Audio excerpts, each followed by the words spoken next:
Obrigada, Lucas. Beijo, você é lindo.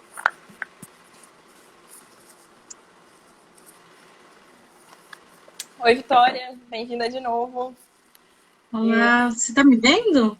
tô. Tá tudo certinho Ah, aqui. não tá aparecendo aqui pra mim. Mas Ah, tá. beleza. Tá tudo É, certinho. Enfim, pode continuar. é. Mas desculpa, gente, eu falo muito, assim, eu sou muito da comunicação, e aí eu começo a falar e falo sem parar.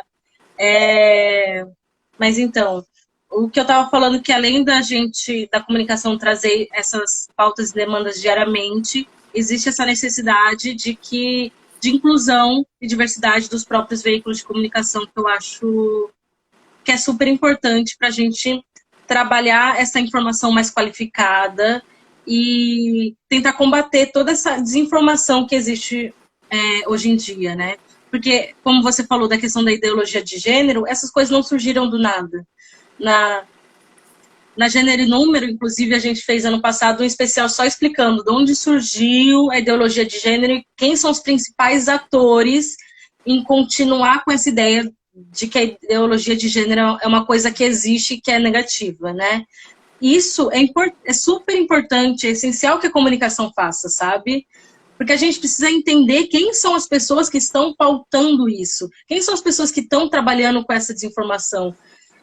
Inclusive, o nome desse projeto especial chama Reino Sagrado da Desinformação, que ele junta como a mídia, os políticos e a igreja trabalham juntos para criar esse cenário de desinformação que vai contra principalmente os direitos das mulheres e da população LGBT, né? Então, acho que é super possível da comunicação disputar mais esse lugar. Mas eu acho que ainda muita falta vontade da comunicação, de estar diariamente trabalhando com essas pautas. A gente vê que é só recentemente, por exemplo, que muitos veículos de comunicação tradicionais começaram a ter, por exemplo, editorias específicas para falar de gênero, né?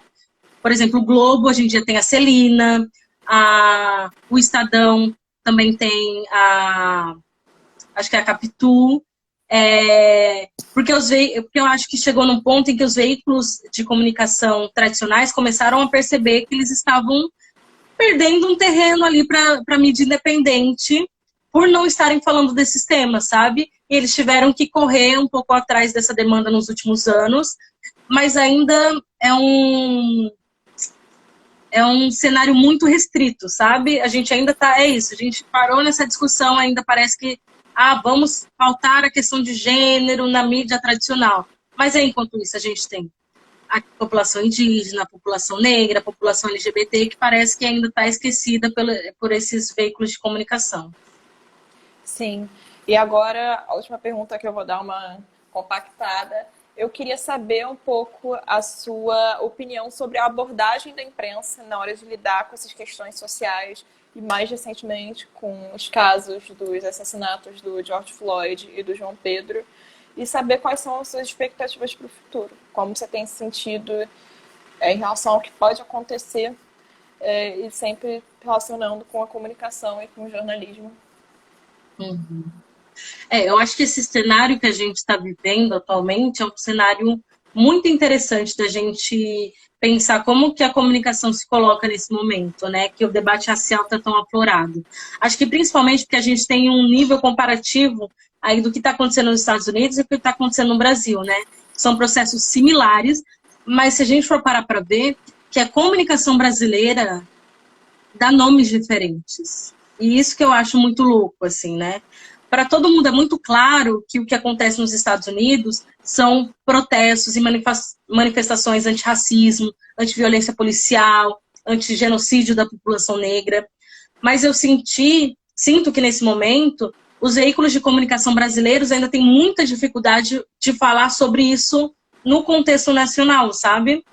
Tanto que quando a gente teve as primeiras manifestações, por exemplo, aqui no Rio, não era muito pautado que eram manifestações antirracistas, é isso que elas são, antirracistas, contra a violência policial, era sempre colocado num bolo de ação contra o governo, antifascismo, e não é isso, a gente precisa dar o nome certo para as coisas certas.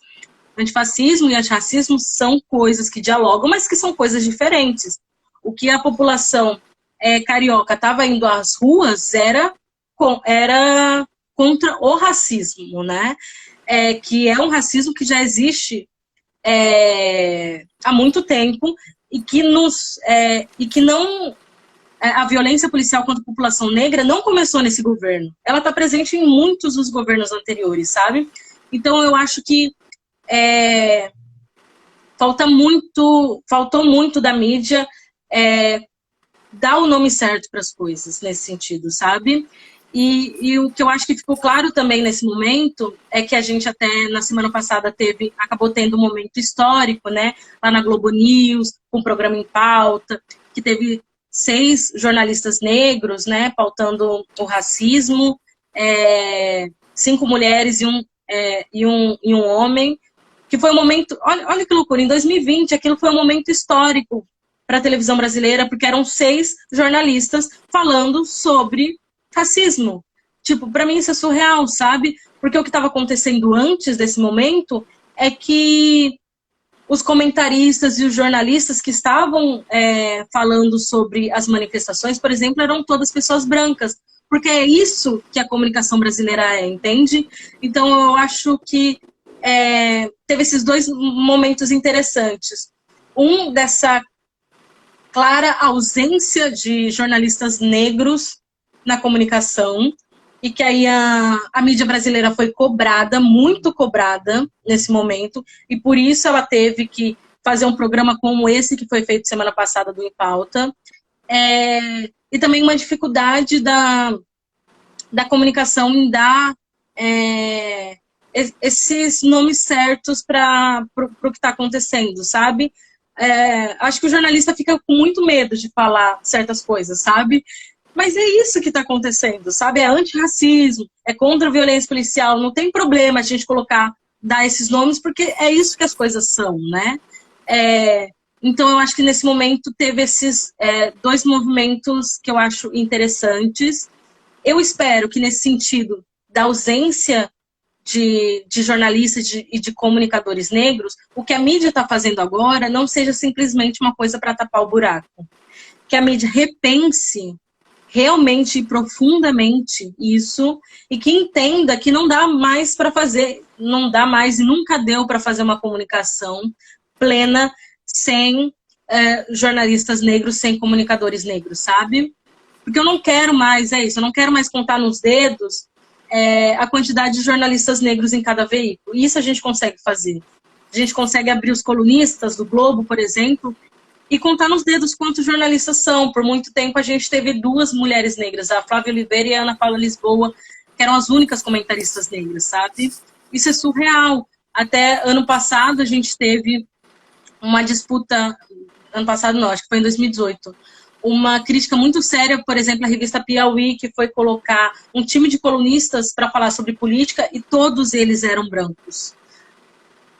Tinham a maioria homens, mas tinha mulheres brancas também, sabe? Eu acho que passou da hora do jornalismo entender essas demandas, sabe?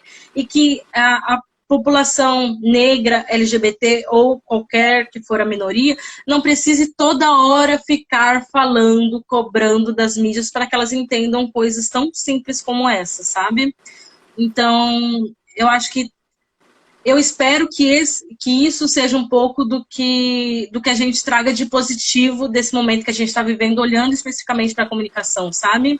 De que a comunicação consiga realmente repensar esse lugar e fazer mudanças significativas no seu quadro de funcionários e ter um grupo mesmo diverso.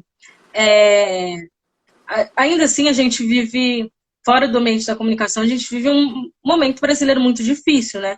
De acirramento aí de certos discursos antidemocráticos, de muita violência, principalmente contra jornalistas. Eu acho que isso é super importante.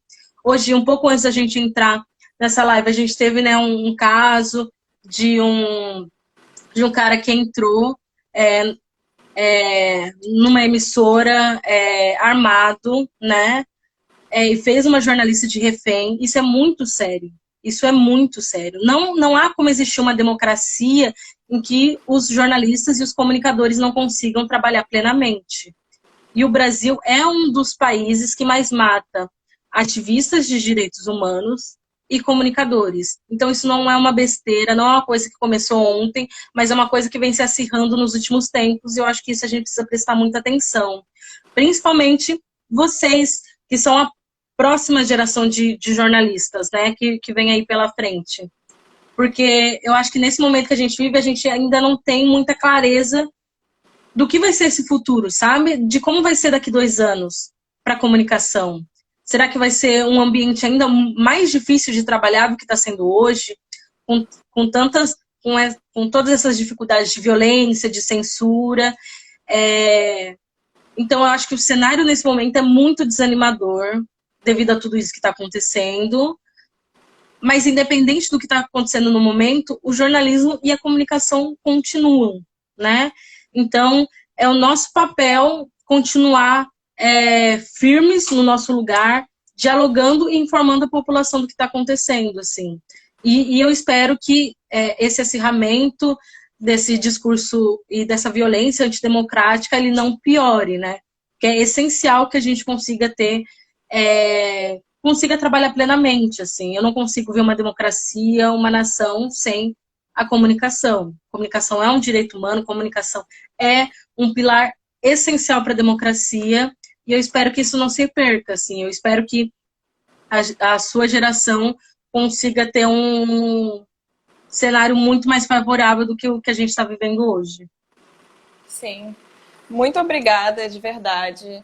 Eu sou eternamente grata por você ter aceitado o convite, participado. O papo foi muito bom, muito, muito, muito bom. Se eu pudesse, ficava aqui falando por horas. Eu tenho certeza que quem está assistindo também ficaria assistindo por horas. Mas, infelizmente, você tem compromisso. E eu não sei se... Eu acho que eu perdi algumas das perguntas que estavam na última caixinha.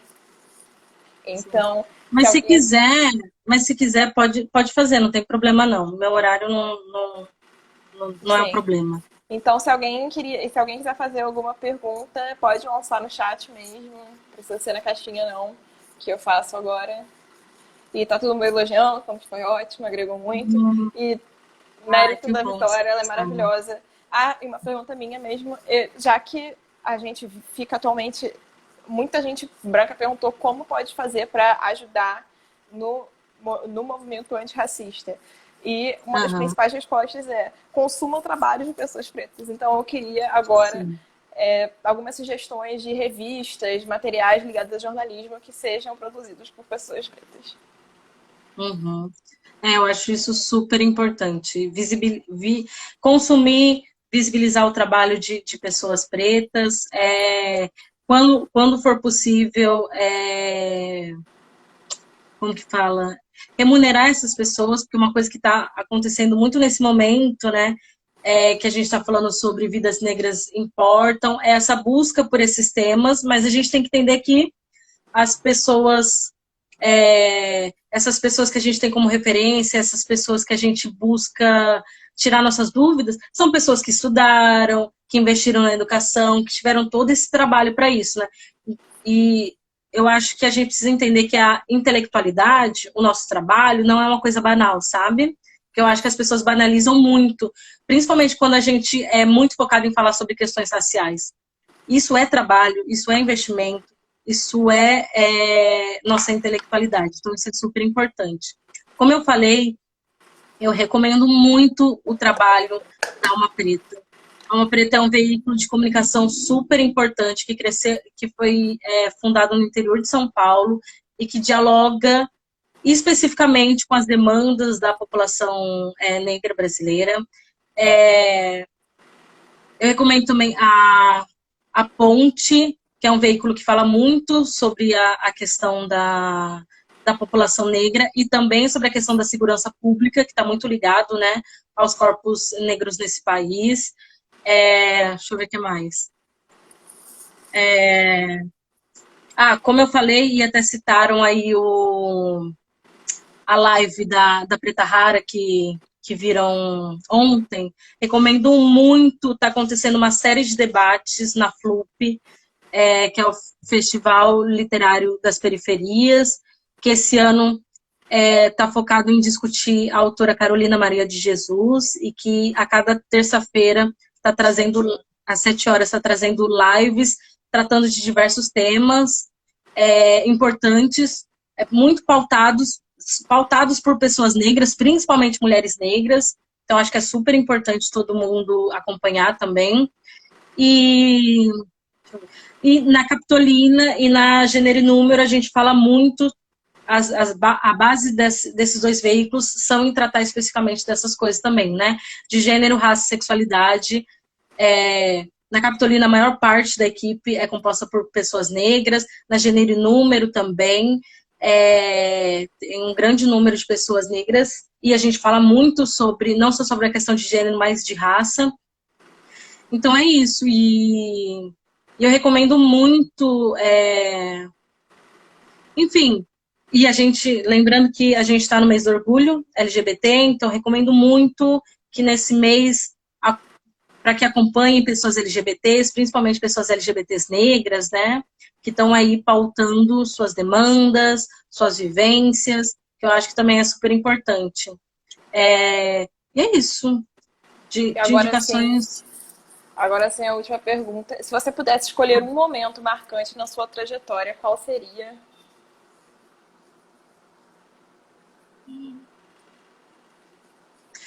Eu acho que vai ficar meio clichê, mas sem dúvida foi a minha formatura. A minha formatura foi um momento muito importante, porque eu acho que foi o momento que representou um pouco do ápice de toda essa minha trajetória, de tudo que significava eu estar terminando esse ciclo. Minha mãe veio para minha formatura. Nessa formatura eu fui oradora da minha turma, né? Então pude estar lá falando sobre essas coisas que eu acho importante, representando a turma de jornalismo. Para mim foi um momento super importante, e porque eu vi, assim, e eu acho que é isso, quando a gente representa quando a gente é o primeiro da família a entrar na universidade, a gente não está só se formando por nós, mas por toda a nossa família, né? Então, quando eu vi minha mãe naquele momento da formatura se emocionando, ela pegando o canudo e ela falando que, né, aquela formatura também era dela, foi um momento, assim, muito, muito marcante para mim, sabe? Porque foi um momento que é aquele momento que cai a ficha de que, por mais que se enfrente dificuldades, eu tive, né, muitas dificuldades de permanência no ensino superior, né, porque a gente fala muito do ingresso, mas a gente precisa entender que as pessoas precisam permanecer, né, na faculdade, que há uma dificuldade muito grande nesse sentido. Quando eu passei todos esses obstáculos, consegui me formar e vi minha mãe ali do meu lado, feliz e realizada, foi um momento muito, muito significativo para mim, assim, e foi muito emocionante, foi um momento muito bacana, fiquei super feliz. Ai, sim, que bom. Então, muito obrigada por ter participado. Gente, se vocês viram a live e gostaram, mandem para seus amigos, vai ficar gravado, registrado aqui no perfil. A gente vai fazer uma edição, vai sair matéria também no Medium, não sei como é que fala. Enfim. E é isso, muito obrigada a todo mundo que assistiu. E obrigada, Vitória. Você é maravilhosa. Eu sei que você serve de inspiração para muita gente. Ah, imagina, eu que agradeço o convite. Eu acho que isso que vocês estão fazendo é super importante. Buscar, né, quem são as pessoas que estão no mercado, para entender que existem várias possibilidades de comunicação.